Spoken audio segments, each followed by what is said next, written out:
C'était il y a 70 ans, le 26 janvier 1951, le sénateur Joseph McCarthy était nommé président de la commission sénatoriale d'enquête sur les activités anti-américaines.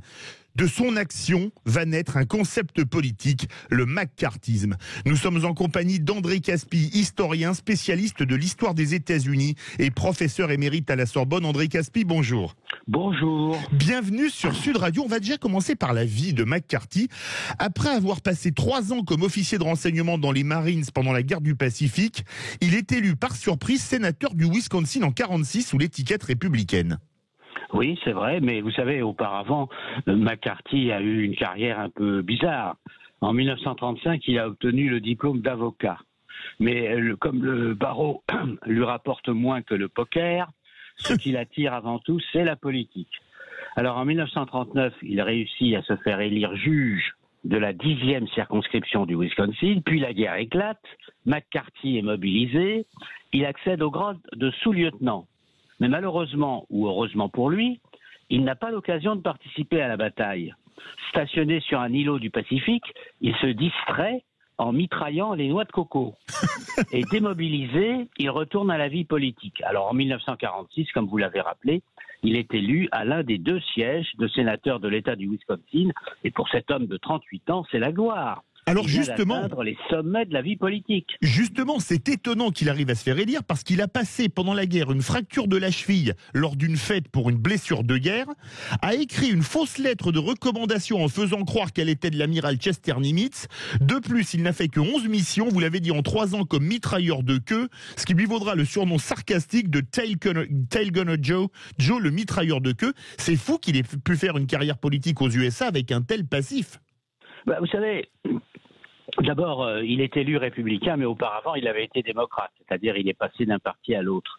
C'est un homme sympathique, il est jovial, bagarreur, blagueur, buveur, joueur, bon vivant. Il est d'un abord sympathique, hein. Il aime qu'on l'aime. Et sa culture politique est fort limitée. Il défend le peuple, la liberté, l'Amérique. C'est l'idéologie populiste qui anime le Wisconsin depuis un demi-siècle. Alors McCarthy est un politicien roublard qui n'hésite pas à recourir à des trucs, voire à des trucages. Par exemple, son adversaire de 1939 avait 66 ans. Mais Joe proclame qu'il en a 73 et même 89. La guerre qu'il n'a pas vraiment faite, il l'invente. Il raconte qu'il a été simple soldat, qu'il s'est élevé par son courage jusqu'au grade d'officier, qu'il a réussi des exploits dans la guerre aérienne, derrière sa mitrailleuse, et lorsque il exerçait les fonctions de juge, il avait acquis la réputation de prononcer un peu vite des divorces. Peut-être par corruption d'ailleurs. Peut-être, mais en tout cas, candidat au Sénat en 1946, il aurait reçu le soutien des communistes. Et McCarthy sait mentir, affabuler, mener campagne. Tout le Wisconsin connaît son sourire, ses blagues, ses poignées de main. C'est un homme très sympathique, hein, toujours prêt à prendre un verre ou deux, à séduire ou à livrer bataille. Joe est un politicien comme beaucoup d'autres. Alors justement, entre 46 et 49, les 3 premières années au Sénat, vous le dites, il est perçu comme quelqu'un de sympa, mais les choses se gâtent quand il prend la défense d'un groupe de SS condamné à mort pour avoir massacré 84 prisonniers de guerre américains à Malmedy en Belgique pendant la bataille des Ardennes. Leur condamnation à mort fut commue en réclusion à perpétuité grâce à McCarthy. Certaines personnes l'accusent d'être tombé sous l'influence de néo-nazis. C'est-à-dire qu'au fond, McCarthy cherche à se faire connaître. Être élu sénateur, c'est très bien, mais le grand problème, c'est d'être réélu. Par conséquent, au bout de 6 ans, il a été élu en 1946, donc au bout de 6 ans, en 1952, il doit repasser devant ses électeurs. Et pour cela, il faut qu'il ait quand même un programme. Il a beau être sympathique, ça n'est pas un programme, ça c'est simplement une attitude. Donc il cherche des thèmes qui pourraient éventuellement passer auprès du public, qui pourraient le rendre éligible d'une façon incontestable. Alors, il y a cette affaire que vous venez de citer, mais surtout, il y a cette atmosphère d'anticommunisme qui existe, non pas à cause de McCarthy, mais avant. C'est-à-dire depuis 1946, et c'est une affaire qui perturbe les Américains, c'est-à-dire au fond, ils se demandent s'il n'y a pas des espions communistes au sein de l'administration et même au sein du gouvernement. Ils enquêtent, il y a des enquêtes dès 1947, et McCarthy n'y est pour rien là. Oui. Mais McCarthy va utiliser en somme cette atmosphère d'anticommunisme pour passer au premier plan de l'actualité. Au fond, c'est un opportuniste, il n'a pas d'idée très précise, il est capable d'en changer du jour au lendemain, mais ce qu'il veut avant tout, c'est se faire connaître. Alors justement, il profite d'une date, le 9 février 1950, à l'occasion du Lincoln Day à Wheeling, en Virginie-Occidentale. Il prétend posséder une liste de 205 communistes, une liste de noms qu'il va divulguer, mais le 11 février, 2 jours plus tard, il la ramène à 57. Il adresse une lettre au président Truman, dans laquelle il lui propose de communiquer des noms. C'est le début de la délation à grande échelle. Oui, tout à fait. C'est-à-dire qu'au fond, vous avez rappelé un événement qui est tout à fait caractéristique, c'est-à-dire qu'il commence par donner un chiffre 205 communistes, puis après, il se dit non, 205, ça fait peut-être un peu trop. Alors, il se limite à 57 communistes. Il ne donne pas encore des noms, mais bien entendu, il provoque une enquête, et puisqu'il est sénateur, ça n'est quand même pas n'importe qui.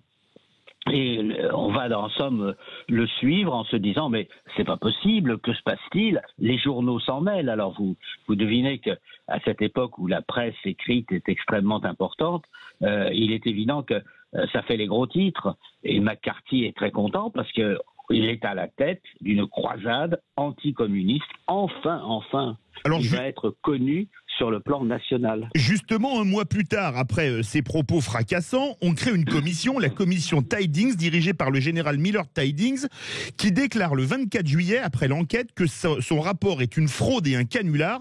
Pourtant, le 26 janvier 1951, il y a 70 ans, il est nommé président de la commission sénatoriale d'enquête sur les activités anti-américaines. C'est complètement fou. Oui, c'est-à-dire que, encore une fois, je répète que il est sénateur, par conséquent, c'est une position importante. Et au sein du Sénat, où la majorité est alors républicaine, il est évident qu'on veut montrer à l'opinion que l'on s'occupe de ce problème, parce que c'est un problème qui est particulièrement inquiétant.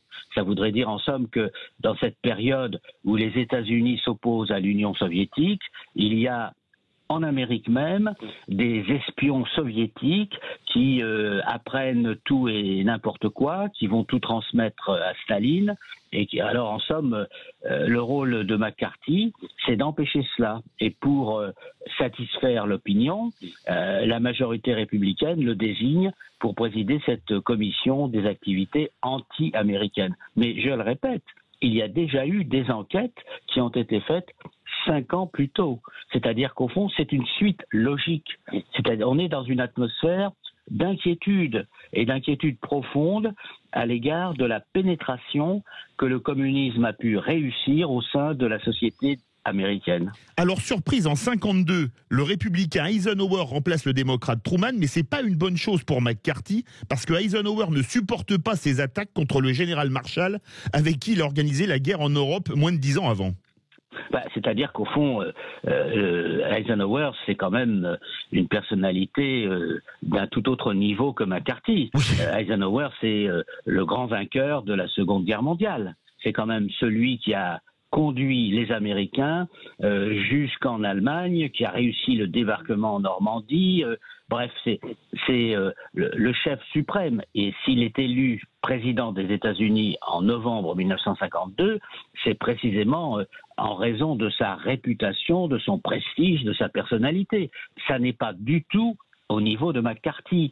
Et quand McCarthy s'attaque au général Marshall, qui a été le patron d'Eisenhower, qui a nommé Eisenhower, qui a été aussi, lui, l'organisateur de la victoire sur le plan intérieur, c'est-à-dire qui a formé les armées américaines, qui a été l'auteur de tout l'effort de guerre des États-Unis, le principal collaborateur militaire de Franklin Roosevelt. Il est évident que attaquer Marshall, ça voudrait dire au fond attaquer le cœur même des armées américaines, et je dirais même le cœur de l'État américain. Alors justement, ça ne s'en prend pas qu'aux communistes, ça s'en prend à la culture. Des artistes comme Jules Dassin ou Charlie Chaplin vont en faire les frais. Il va y avoir également une chasse aux homosexuels. C'est un grand courant moraliste aussi. Oui, c'est-à-dire qu'en fait, c'est aussi un grand courant de dénonciation. C'est-à-dire les artistes se dénoncent les uns aux autres. Par exemple, Gary Cooper. Gary Cooper est convoqué devant la commission.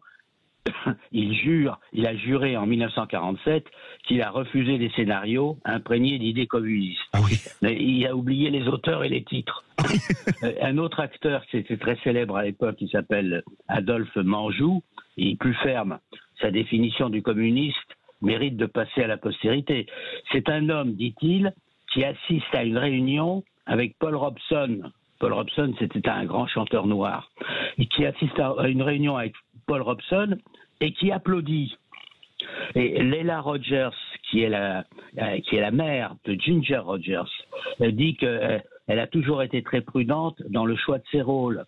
Walt Disney est accusé parce que Mickey pourrait, en somme, pousser les spectateurs au communisme. Ah oui, effectivement. Et il reste Ronald Reagan. Ronald Reagan, à l'époque, est le président des syndicats des acteurs, qui jure qu'il restera vigilant. Autrement dit, vous voyez, c'est quand même une atmosphère de dénonciation qui se poursuit depuis 1947 et dont McCarthy profite largement. Et le 30 juillet 54, le sénateur républicain Ralph Landers dépose une motion de censure contre McCarthy.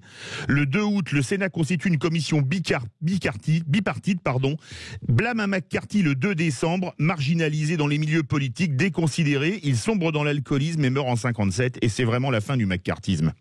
Oui, c'est la fin du McCarthyisme, mais ça n'est pas non plus la fin de la chasse aux communistes. Hein.